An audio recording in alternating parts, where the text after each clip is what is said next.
मैं जहाज़ में बैठा था तो मोबाइल पे मैंने कुरान शरीफ खोल लिया। मैंने कहा चलो इतनी देर की फ़्लाइट है, कुछ पढ़ते हैं। वो तिलावत कर रहा था तो मेरे दिल में ख्याल आया, यार देखो सारे लोग कानों में टूटियाँ लगाई हैं, गप्पें लगा रहे हैं, कुरान पाक पढ़ लेना चाहिए था। तो एक नौजवान, उसने ना बाल पीछे यहाँ रबड़ डाली हुई औरतों की तरह, पैंट शर्ट बड़ी दाढ़ी और बड़ा जदीद फैशन का उसका स्टाइल।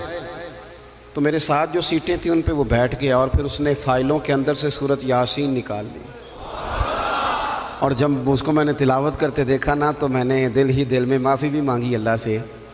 और मेरे दिल में ये भी ख्याल आया कि ये अल्लाह का कुरान है, मौलवी, वो कारी साहब, हाफ़िज़ साहब, वो फ़लाँ साहब, अपने जैसे लोगों से, नेक लोगों की बात नहीं कर रहा। वो तू ना पढ़े तो तू क्या समझता है, कोई पढ़ता ही नहीं। ये तो अल्लाह का कुरान है, ये पढ़ा जाता था, पढ़ा जाता है और क़यामत के बाद भी पढ़ा जाता रहेगा।